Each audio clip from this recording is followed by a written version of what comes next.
नमस्कार मित्रों, मैं पूजा अपने यूट्यूब चैनल पर आप सबका हार्दिक स्वागत करती हूँ। उम्मीद करती हूँ कि आप लोग बहुत ही अच्छे होंगे। आज हम सुनाने जा रहे हैं आपको अहोई अष्टमी के व्रत कथा। इस साल अहोई अष्टमी का व्रत 13 अक्टूबर को मनाया जा रहा है। इस दिन माता अपने बच्चों की लंबी उम्र के लिए उपवास रखती हैं, जिसमें पानी भी नहीं पीती हैं।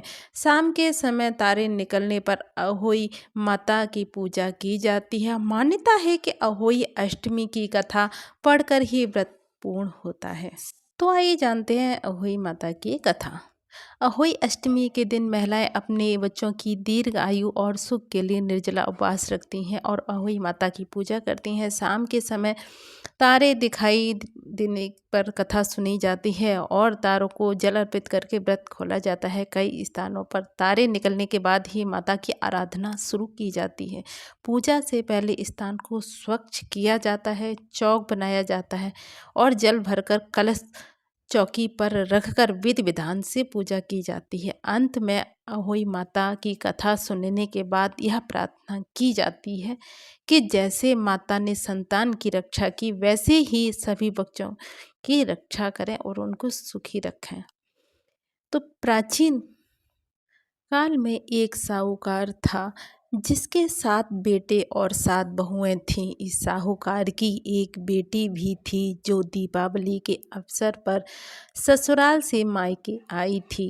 दीपावली पर घर को लीपने के लिए सातों बहुएं मिट्टी लाने जंगल में गईं तो ननद भी उनके साथ जंगल की ओर चल पड़ी। साहूकार की बेटी जहाँ से मिट्टी ले रही थी, उसी स्थान पर स्याहू शाही अपने 7 बेटों के साथ रहती थी। मिट्टी खोदते हुए गलती से साहूकार की बेटी की खुरपी से स्याहू का एक बच्चा मर गया। स्याहू इस पर क्रोधित होकर बोली, मैं तुम्हारी कोख बांध दूंगी। स्याहू की यह बात सुनकर साहूकार की बेटी अपनी सातों भाइयों को एक एक करके विनती करती है कि वह उसके बदले अपनी कोख बंधवा ले। सबसे पहले छोटी भाभी ननद के बदले अपनी कोख बंधवाने के लिए तैयार हो जाती है। इसके बाद छोटी भाभी के जो भी बच्चे थे वह सभी 7 दिन बाद ही मर जाते हैं।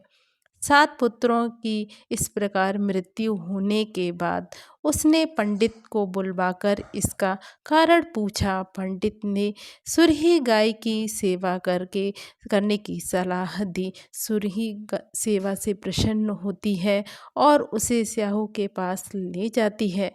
रास्ते में थक जाने पर दोनों आराम करने लगते हैं। अचानक साहूकार की छोटी बहू की नज़र एक ओर जाती है। वह देखती है कि एक सांप गरुड़ पंखनी के बच्चे को डसने जा रहा है और इसलिए वह सांप को मार देती है। इतने में गरुड़ पंखनी वहां आ जाती है और खून बिखरा हुआ देखकर उसे लगता है कि छोटी बहू ने उसके बच्चे को मार दिया है। इस पर वह छोटी बहू को चोंच मारना शुरू कर देती है। छोटी बहू इस पर कहती है कि उसने तो उसके बच्चे की जान बचाई है। गरुड़ पंखनी इस पर खुश होती है और सुरही सहित उन्हें स्याऊ के पास पहुंचा देती है। स्याहू छोटी बहू की सेवा से प्रसन्न होकर उसे 7 पुत्र और 7 बहुएं होने का आशीर्वाद देती है। स्याहू के आशीर्वाद से छोटी बहू का घर पुत्र और पुत्री के बधुओं से हरा भरा हो जाता है। अहोई अष्टमी का अर्थ एक प्रकार से यह भी होता है अनहोनी को होनी बनाना, जैसे साहूकार की छोटी बहू ने कर दिखाया। यह व्रत मुख्य रूप से संतान के लिए रखा जाता है। संतान की लंबी उम्र और सुख समृद्धि के लिए महिलाएं रखती हैं। पूजा शाम के समय तारे दिखाई देने के बाद की जाती है। कथा सुनने और तारों को जल अर्पित करने के बाद ही व्रत खोला जाता है। पूजा स्थान को साफ करके चौक बना के जल से कलश भरकर रखा जाता है। अहोई माता की पूजा की जाती है। उनकी प्रतिमा या चित्र रखकर पूजा की जाती है।